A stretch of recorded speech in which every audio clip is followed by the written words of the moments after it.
सांग मैंने जय जगन्नाथ शुभ संध्या। आज आम घर पाखे पाला परिवेशन हम आगे सत्यनारायण पूजा हम तापर पाला आरंभ हो।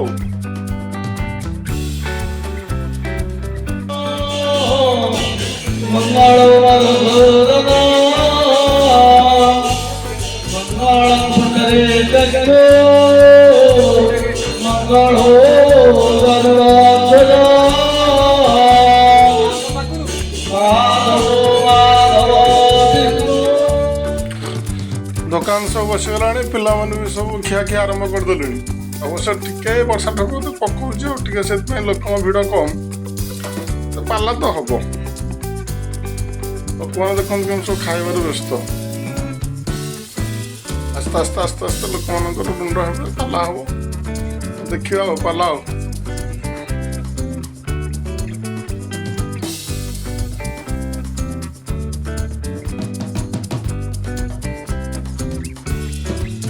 पाला होउतला ना अब पाला होउतला आज हवा कथा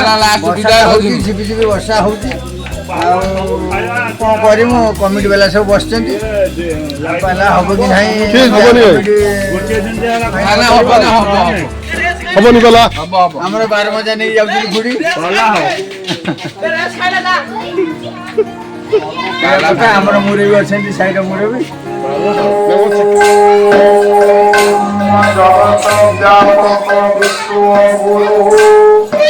श्रीमान श्री सत्यनारायण आनंद हरि हरि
कथा कौन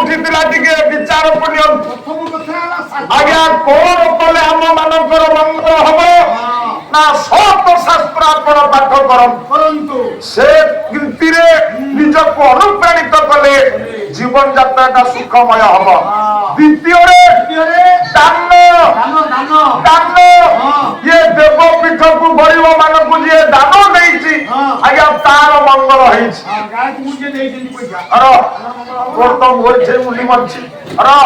दान देले आज्ञा मंगल हुए गोटा श्लोक बोलू हाथ पवित्रता से केते बेले दाने न पानी न तू নামে নসুদের নত চুম্বনে কারে মুক্তির নত বন্ধনে তৃপ্তির নত ভোজনে তম ঘরে খালি নয় তম ঘরে ଅନ୍ଧାର ଅଛ ସମସ୍ତଙ୍କ ଘରେ ଦେବତା ଅଛନ୍ତି ଆମେ ଚିନି କରିଲେ ସେ ଦେବତା କିଏ ବାସ୍ତବ ଭିତରେ ଶୈବ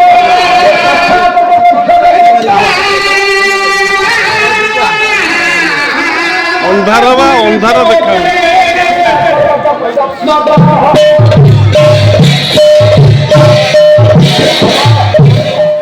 ବାପ ମାଙ୍କ ଠାରୁ ବଡ ଦେବତା କିଏ ଅଛି ଆମେ ଏ ପର୍ଯ୍ୟନ୍ତ ବିଚାର କରିପାରିଲେ ନାହିଁ ଆମ ଘରେ ଦେବତା ଘର ଦିଅକୁ ଘର ଦେବତାକୁ ଛାଡି ଆମେ ଯାଉଛେ ବାହାର ଦିଅକୁ ପୂଜିବା ପାଇଁ ଆପଣ ମାନେ ମନେ ରଖନ୍ତୁ ଯଦି ଇଏ ବାପ ମାଙ୍କ ପାଦ ସେବା ନ କରି ଆପଣ ଆଉ କାହାର ପୂଜା କରି ସ୍ୱର୍ଗକୁ ଯାଇଥାନ୍ତି ସେ ସ୍ୱର୍ଗ ଆପଣଙ୍କ ପାଇଁ ସ୍ୱର୍ଗ ନୁହେଁ ସେ କଣ ସେ ଆପଣଙ୍କ ପାଇଁ ନର୍କ ସତ ଚିତି ଆନନ୍ଦ ମୁଁ ମୋ ଅହଙ୍କାର କହୁନି ଆମର ସେତେ ଯୋଗ୍ୟତା ନାହିଁ ସତ ଚିତି ଆନନ୍ଦ ସତ ଟ୍ରୁଥ ଚିତି କନସିୟସନେସ ଆନନ୍ଦ ବ୍ରିଜ ବ୍ରିଜ ଚୁଭେଇବ ବ୍ରିଜ ନା ପୋଲ କେ ଦୋସ୍ତ ସେ ଯୋଉ ସଚିଦାନନ୍ଦ ଓ ବହୁଳର କଲ୍ୟାଣକାରୀ ହୁଅନ୍ତୁ ଏବଂ ନାରାୟଣ ତାଙ୍କୁ ଯୋଗ୍ୟ ପୁତ୍ର ରୂପେ ପ୍ରତିଷ୍ଠା ଲାଭ ଆନନ୍ଦ କଲା ଯାହା ହଉ କିଛି ମିଳିଗଲା ମୁଁ ଭାବୁଥିଲି ହବ ମିଳିବନି ଯାହା ହଉ ମଣିଷ ଟିକେ ନିଶ୍ୱାସ ନାଇଲା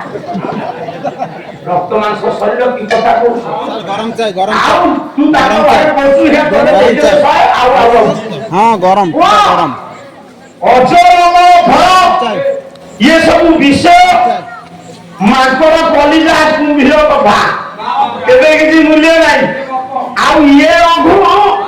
ସାରେ ଦିଲ୍ଲୀପଙ୍କ ପୁଅ ନୁହଁ ତେଣୁ ମୋ କହିବାର ତାତ୍ପର୍ଯ୍ୟ ଇଏ କଣ ଜବରଦସ୍ତିଆ କାମ ଦେଖୁ ବେଳେ ବେଳେ ଦି ଭାଇଙ୍କର ଭିନେ ହେଇଦେଲେ ପୁଣି ମାମଲକାରୀ ମିଶାଇ ଦେବେ ପୁଣି 15 ଦିନେ ଭିନେ ମନ ମିଳିଲାନି ତ ଥରକ କେମିତି ଭିନେ ଇଚ୍ଛା ନାହିଁ ତ ପଳେଇବେ ଆଉ ଜବରଦସ୍ତିଆ କଣ ଇଏ ତାଲା କାମ ଶୁଣ ନା କୋଉ କାମ କଲେ ସେଥିରେ ସାହିତ୍ୟ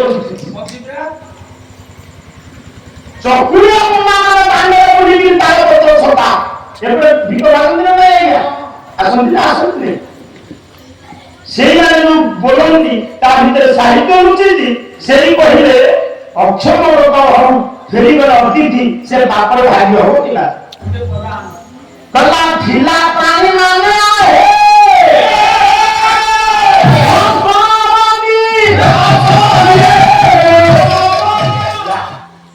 ସେ ତିନି ଜଣ ଯାହା କରିଥିଲେ ଆମେ ତାହା କରିବା ନା ନାଇଁ କୋଉ ତିନି ଜଣଙ୍କ ପାଖରେ କର୍ମ କର୍ମ ଦିଟା ଯାକ ଏକା ବେଳେ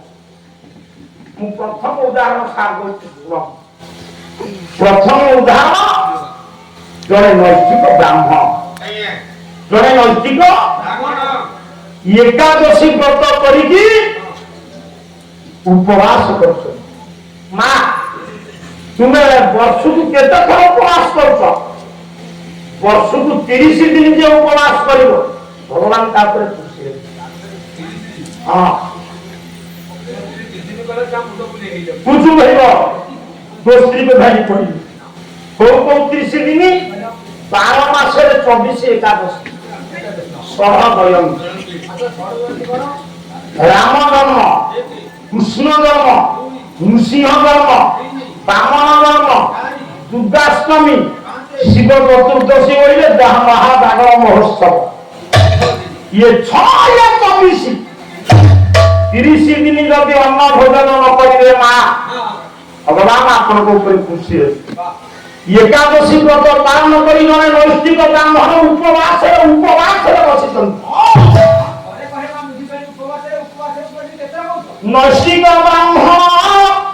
ଉପବାସରେ ବସି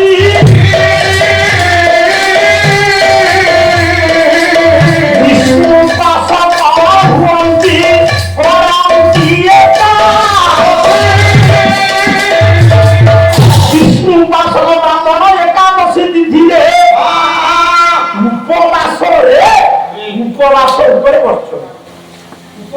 ସାର୍ କହିଲେ ଉପାସରେ ଅଛନ୍ତି ଜାଣିଛି କିଛି ଖାଇନା ଆଜ୍ଞା ଉପବାସରେ ବସିଛନ୍ତି କେମିତି କଣ କଥା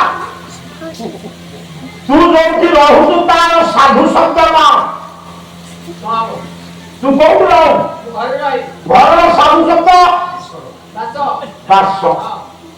ଇଏ ଯୋଉ ସ୍ୱରଙ୍ଗ ଅନୁଷ୍ଠାନ ନିଶ୍ଚିତ ଏଥିରେ ସଭାପତି ଥିବେ ନା ନାହିଁ ସଭାପତିଙ୍କ ଅନୁପସ୍ଥିତିରେ କାର୍ଯ୍ୟ କରିବେ କିଏ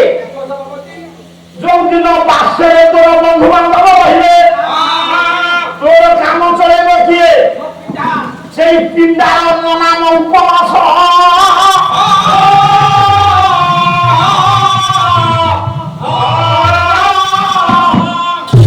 ପାର୍ଶ୍ୱ କହିଲେ ଘର ଉପବାସ କହିଲେ ବାରଟା ପୁଅ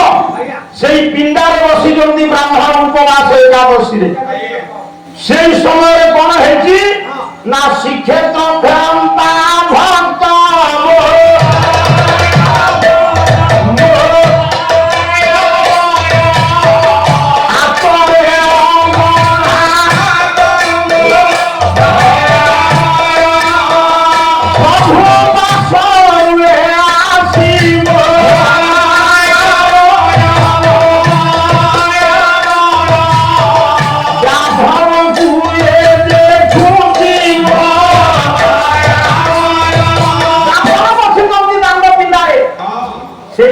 ভক্ত ପିଲା ଜଗନ୍ନାଥ ଦର୍ଶନ କରିବାକୁ ଯାଇଥିଲା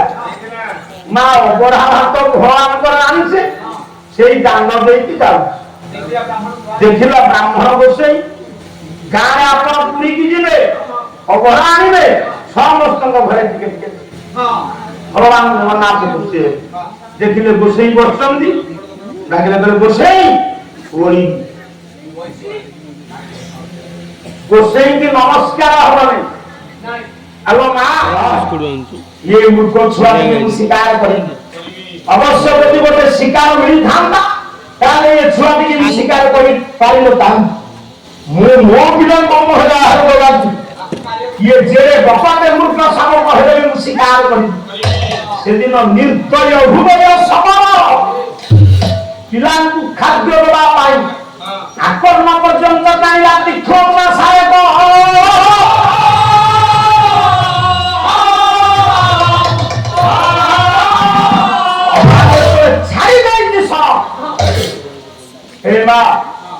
ସେ ସଫଳ ଯେତେବେଳେ ଏଡ଼ିକି ବକଟନାକୁ ଭୂଗୋତ୍ସା ପୃଷ୍ଠ ଦେଶରେ ସରକୁ ବିନ୍ଧି ଯାଇଛି ବକଟନାକୁ ପିଲା ସିଏ କଣ ଜାଣିଛି ଶିକାର କଣ କିଏ କଣ ବିଫଳ ହେଇଗଲା ଅନ୍ଧାର ହେଇଗଲା କିନ୍ତୁ କଷ୍ଟ ହେଇକି ଧାର ସହିତ ନେଇକି ଯାଉଛି ବୁଲୁଛି ଜଙ୍ଗଲରେ କୁଆଡେ ଯାଉଛି ସେ ଜାଣିପାରୁନି ଯେ ବାବୁ ସବୁର ପିଲାଟି ତା ପଛେ ପଛେ ଯାଉଥିଲା ସତ କିନ୍ତୁ ସେ ଦୃଷ୍ଟି ଅନ୍ତରା ରହିଲା ଜାଣିପାରିଲାନି ସହାୟକ ପୂର୍ବ ସାବକଟି ଜଣେ ବାବାଜୀ ବସି ତପସ୍ୟା କରୁଥିଲେ ତାଙ୍କରି କୋଳରେ ଯାଇ ପଡିଗଲା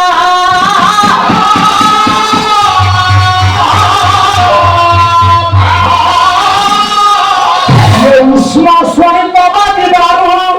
ଧ୍ୟାନ ଭଗବାନ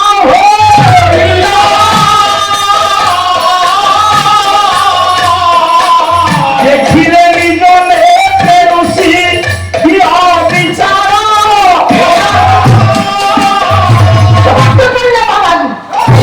ସରାହତ ମୃତ ଶାବକ ଯେତେବେଳେ ଋଷିଙ୍କର କୋଳରେ ପଡିଯାଇଛି ମାମା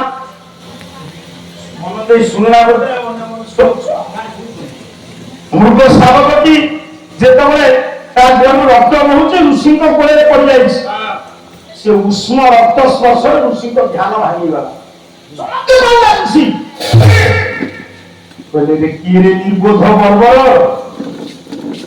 ଏଣିକି ବକଟନାକୁ ମୃଗ ଛୁଆ ଟିକେ ତୁ ସରସନ୍ଧାନ କରିଛୁ ଆରେ ତୋ ପେଟ ପଡି ଯାଉଥିଲା ଇଏ ମୃଗ ଛୁଆଟି ତା ମା ଠାରୁ କ୍ଷୀର ଛାଡ଼ିନି ତୁ କଣ ଏଇ ଛୁଆଟିର ମାଂସକୁ ପେଟ ପୁରେଇ ଦବୁ ତୋ ହୃଦୟରେ ଟିକେ ଦୟା ମାରିବା ପାଇଁ ନିଷ୍କପଟ ଋଷି ସହୃଦୟ ଋଷି ପର୍ଯ୍ୟାପ୍ତ ହୃଦୟ ଋଷି ଅତି ଯତ୍ନରେ କୌଶଳରେ ମୃତ ଶାବକ ପୃଷ୍ଠ କି ବାହାର କରି ଛୋଟ ଛୋଟ ଲାଗୁଛି ଛୁଆ हे मां 22 पाहाचरे मिनो फेरिबो मिनो कोले फेरे आइरे 22 पाहाचटा बुलिदिबो फेनिलो जुत्तंग्र तरंगायित उद्वेलित उन्मादित कुपरा कुपरा कारागार सरित्पति समुद्र रत्नाकर समुद्र बंगोपसागर जेतबेले सुनामी हबो मारी जितो 22 पाहाच बुलिबो रत्नबादी किंतु गोटिए कथा को बुझेई पारिबनी प्रलय ମୁଁ ଜାଣିଛି हां श्रीक्षेत्र धामरे जगन्नाथଙ୍କର 22 पाहाच प्रलय जल बुलेइतो ବୁଲେଇ ଯାଉ रत्नबादी केनी बुलेइलो समस्त को बुलेइबो मा गोटा को बुलेइ पारिबो ମୁଁ ଜାଣିଛି से किए ଗୋପୀବଡ଼ା का जोरवती को मंदिर तयारी हवा पूर्व थिले ମନ୍ଦିର ହେଇନଥିଲା ତା ପୂର୍ବରୁ କିଏ ଥିଲେ इंद्रद्युम्न ଆସିନଥିଲେ विद्यापति ଆସିନଥିଲେ मंदिर तयारी ହୋଇନଥିଲା श्रीक्षेत्र धाम ନଥିଲା गोटे विराट कूद थिला ତା ନାଁ काना ककुद देख पुरुषोत्तम इतिहास ହଁ सेठी देवता माने धर्मशास्त्र तर्पण करନ୍ତି सेठी गोटे गछ मंदिर तयारी हवा अनेक दिन पूर्व ଗୋଟେ କଥା से गछ किए पवित्र पवन ତାହେଲେ 22 ପାହାଚକୁ ବୁଲେଇବ जगन्नाथ पूर्व जो कल्पवत थिले श्रीक्षेत्र धामरे से कल्पवत को प्रयोजन छुई पारिबे କଣ 22 ପାହାଚକୁ ବୁଲେଇବ ରତ୍ନ ସିଂହାସନକୁ ବୁଲେଇବ ଗୋପବଟୁ କାହିଁକି ବୁଲେଇ ପାରିବ ନାହିଁ चारियाते बंगला साहित्य आसी नहीं गोटे पद बंगला साहित्य बाबू